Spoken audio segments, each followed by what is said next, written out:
रूस और यूक्रेन के बीच जारी युद्ध को 4 दिन हो चुके हैं। रूस यूक्रेन के बीच जारी जंग खतरनाक मोड़ पर आ गई है।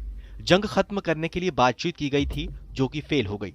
इस बीच खबर ये आ रही है कि यूक्रेन के राष्ट्रपति व्लादिमीर जेलेंस्की ने कहा है कि वो उन कैदियों को रिहा कर देंगे जिनके पास सैन्य अनुभव है और रूस के खिलाफ जंग लड़ना चाहते हैं। राष्ट्रपति जेलेंस्की ने कहा कि रूस के खिलाफ लड़ाई में शामिल होने के इच्छुक होने पर यूक्रेन सैन्य अनुभव वाले कैदियों को रिहा करेगा।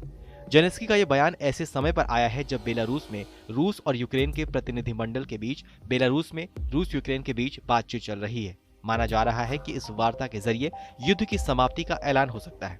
अभी तक इस युद्ध में दोनों पक्षों को खासा नुकसान हुआ है।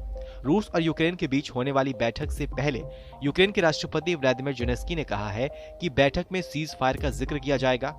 उन्होंने कहा कि यूक्रेन से रूसी सेना को अपने सैनिकों को वापस बुलाना चाहिए। हालात को देखते हुए रूस को तुरंत सीज फायर का ऐलान करना चाहिए। रूस और यूक्रेन के बीच जारी युद्ध की वजह से अभी तक दोनों ही पक्षों को भारी नुकसान हुआ है। इस युद्ध की वजह से बड़ी संख्या में लोग देश छोड़कर गए हैं। वहीं रूस ने अब यूक्रेन के कई छोटे शहरों पर कब्जा जमाना शुरू कर दिया है। यूक्रेनी राष्ट्रपति ने कहा कि जब मैं राष्ट्रपति चुनाव लड़ने जा रहा था, उस समय मैंने कहा था कि हर कोई राष्ट्रपति है, क्योंकि हम सभी अपने देश और हमारे सुंदर यूक्रेन के लिए जिम्मेदार हैं। और अब ऐसा हुआ है जिसने दिखाया है कि हम में से हर कोई योद्धा है। सभी योद्धा अपनी जगह पर हैं और मुझे विश्वास है कि हम में से प्रत्येक जीतेगा, यूक्रेन की जीत हो।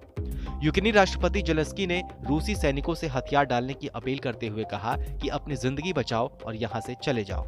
यानी जेलेंस्की ने रूसी सैनिकों को चुनौती देते हुए हथियार डालने के लिए कहा है। जेलेंस्की ने कहा कि उन्होंने नई विशेष प्रक्रिया के तहत यूरोपियन यूनियन में तत्काल विलय के लिए कहा है। उधर यूक्रेन ने पहले बेलारूस में बातचीत करने से इनकार किया था।